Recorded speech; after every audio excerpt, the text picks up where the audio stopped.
বামেরাও কিন্তু মনে করা হচ্ছে যে আইপিএস অফিসার হুমায়ুন কবির দাঁড়িয়েছেন দমকলে, সেখানে কিন্তু বামেরা মানে সিপিআইএম প্রার্থী টাফ লড়াই দিয়েছেন এবং এখান থেকে বামেদের জয়ের সম্ভাবনা কিন্তু অনেক। যেটা হলো বাইরন বিশ্বাসের প্রার্থীপদ নিয়ে ক্ষোভ বিক্ষোভ স্থানীয় স্তরে ছিল এবং সেখানে একদম উগ্র মুসলিম একটি সংগঠন এসডিপিআই এসডিপিআই তাদের কিন্তু একটা জয়ের সম্ভাবনা। বামেরা যেমন বিধানসভা প্রতিনিধিত্ব করবে, আমাদের কিন্তু মনে হচ্ছে এসডিপিআই এর মতন সংগঠন, হুমায়ুন কবিরের জনতা উন্নয়ন পার্টি, আবার কংগ্রেস, এই সব মিলে কিন্তু পশ্চিমবাংলা বিধানসভা বর্ণময় হওয়ার সম্ভাবনা আছে। প্রথম দফার নির্বাচনের পরে বহু সংখ্যক মানুষের কাছে প্রশ্ন যে বাম এবং কংগ্রেস তারা কি পশ্চিমবাংলা বিধানসভায় প্রতিনিধি পাঠাতে পারবে? এই প্রশ্নটা কিন্তু খুব জোরালোভাবে নানা জায়গা থেকে উঠছে। যে আপনারা জানেন 2021 বিধানসভা নির্বাচনে বাম এবং কংগ্রেস তারা কোনো প্রতিনিধি পাঠাতে পারেনি। উপনির্বাচনে বাইরন বিশ্বাস জয়ী হয়েছিলেন বটে সাগরদিঘি থেকে, কিন্তু পরে তিনি তৃণমূলে যুক্ত হয়ে গেলে বাম কংগ্রেসের নিজস্ব কোনো প্রতিনিধি ছিল না। আইএসএফ তরফ থেকে একমাত্র নওশাদ সিদ্দিকী ছিল। এই নির্বাচনের যে প্রথম পর্যায়ে ভোট হয়েছে, কংগ্রেস বামেদের উপস্থিতি আমরা যেমন বামেদের করণদিঘিতে প্রবল উপস্থিতি ছিল, কংগ্রেসের চাকুলিয়াতে যথেষ্ট গুরুত্বপূর্ণ উপস্থিতি ছিল, বামেদের হেমতাবাদের মতন কনস্টিটুয়েন্সিতে উপস্থিতি যথেষ্ট ছিল, মালদাতে কিন্তু মানে প্রায় 8-10টা সিটে কিন্তু বামদের উপস্থিতি এবং মুর্শিদাবাদেও কিন্তু 8-10টা কনস্টিটুয়েন্সিতে তাদের যথেষ্ট প্রবল উপস্থিতি ছিল। এবং কংগ্রেস কিন্তু 2024 লোকসভা নির্বাচনে কিন্তু মালদাতে অভূতপূর্ব রেজাল্ট আপনারা জানেন করেছিল। কারণ যে কংগ্রেস 2021 বিধানসভা নির্বাচনে তাদের একটা আসনও মালদা থেকে পায়নি, সবটাই তৃণমূল কংগ্রেস, মানে বিজেপি আর তৃণমূল কংগ্রেসের মধ্যে ভাগ হয়েছিল। 8টা তৃণমূল কংগ্রেস, 4টা বিজেপি পেয়েছিল। এমনকি সুজাপুরের মতন কনস্টিটুয়েন্সিতে কংগ্রেস পরাজিত হয়েছিল প্রায় 1.5 লাখ ভোটে।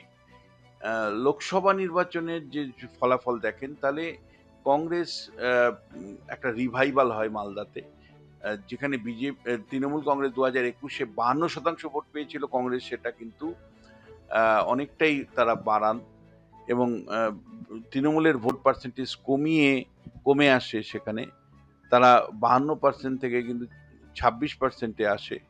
অন্যদিকে যে কংগ্রেস 10%-এর মতন ভোট পেয়েছিল তাদের ভোট পার্সেন্টেজ কিন্তু প্রায় 30%-এর কাছাকাছি চলে আসে। এই নির্বাচনে কিন্তু এবং একই রকম প্রবণতা কিন্তু আমরা মুর্শিদাবাদেও দেখেছি, অর্থাৎ সংখ্যালঘু এলাকা যেগুলো উত্তর দিনাজপুর, মালদা, মুর্শিদাবাদ, সেখানে সংখ্যালঘু মুসলমানরা যেভাবে ভোট দেন বা দিয়েছেন বলে কথা, আর দক্ষিণবঙ্গের মুসলমানরা একই রকম ভাবে দিচ্ছেন তা নয়। অর্থাৎ আগামী পরশুদিন বা দ্বিতীয় ফেজে যে ভোট হচ্ছে তা একই রকম নয়। প্রথম ফেজের যে ভোট, সেখানে কিন্তু মনে করা হচ্ছে যে মালদাতে কংগ্রেস প্রার্থীরা কিন্তু কয়েকটা আসনে কিন্তু যথেষ্ট লড়াইয়ে আছে এবং তারা আসন পাবে। মালতীপুর, মোথাবাড়ির মতন কনস্টিটুয়েন্সিতে কংগ্রেসের জয়ের সম্ভাবনা অনেকেই দেখছেন। হরিশ্চন্দ্রপুর তে এবং চাঁচলের মতন জায়গাতে জয়ের সম্ভাবনা কিন্তু দেখছেন অনেকে। কিন্তু শেষ পর্যন্ত কয়টা জিতবে সেটা আলাদা কথা, কিন্তু সেখান থেকে যে প্রতিনিধি প্রেরণ কংগ্রেস করতে পারবে সেটা নিশ্চিত। আবার ফারাক্কার মতন কনস্টিটুয়েন্সিতে কংগ্রেসের জয়ের সম্ভাবনা কিন্তু উল্লেখ করা যায় এবং একই সাথে মানে জয়ের সম্ভাবনা আছে ফারাক্কাতে। শামশেরগঞ্জেও কিন্তু একটা সম্ভাবনা আছে, ভরতপুরে কংগ্রেসের সম্ভাবনা আছে। আবার একই সাথে যে প্রশ্নটা আসছে যে বামেরাও কিন্তু মনে করা হচ্ছে যে আইপিএস অফিসার হুমায়ুন কবির দাঁড়িয়েছেন দমকলে, সেখানে কিন্তু বামেরা মানে সিপিআইএম প্রার্থী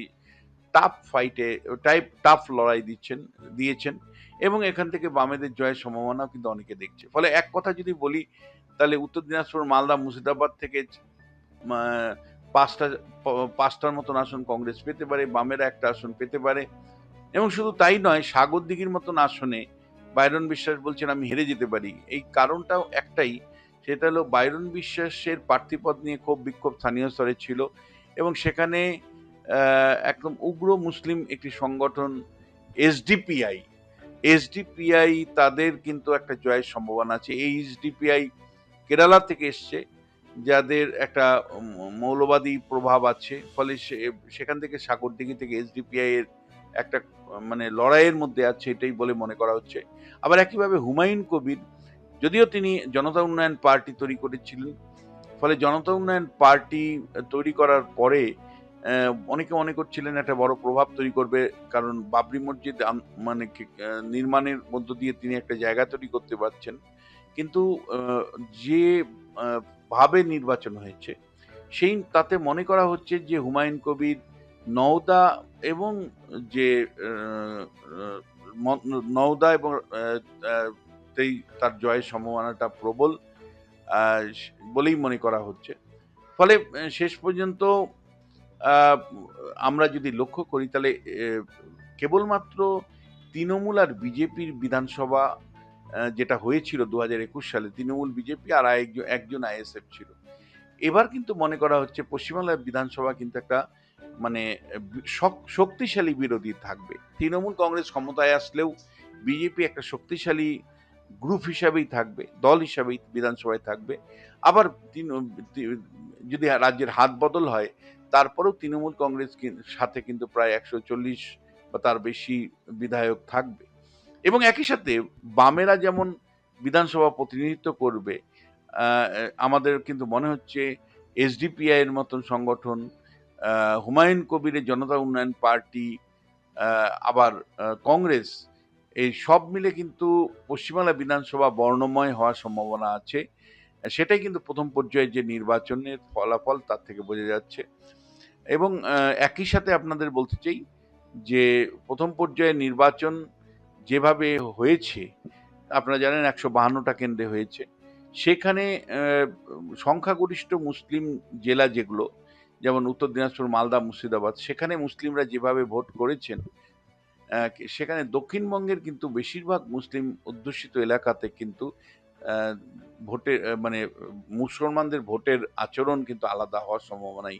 অর্থাৎ সেখানে কিন্তু তারা মানে মুসলিম সমাজের মানুষেরা বেশিরভাগ ক্ষেত্রে তৃণমূল কংগ্রেসকে ভোট দিবেন। কিছু ক্ষেত্রে শুধু আইএসএফ, দেগঙ্গার মতন কনস্টিটুয়েন্সি, আমডাঙ্গার মতন কনস্টিটুয়েন্সি, হারোয়া, মিনাখার মতন কনস্টিটুয়েন্সি বা ক্যানিং পূর্ব থেকে শুরু করে ভাঙর মতন কনস্টিটুয়েন্সিতে হয়তো মুসলিম সমাজের একটা বড় অংশ আইএসএফকে ভোট দিবে। কিন্তু তার বাইরে মুসলমান সমাজের ভোট কিন্তু স্প্লিট হওয়ার সম্ভাবনা কম। তারা তৃণমূল কংগ্রেসের পক্ষেই ভোট করবে বলে আমার কিন্তু ধারণা। ফলে মুসলিমদের ভোটের আচরণ নিয়ে অনেকের আগ্রহ আছে যে মুসলমানরা কেমন ভোট দিচ্ছেন।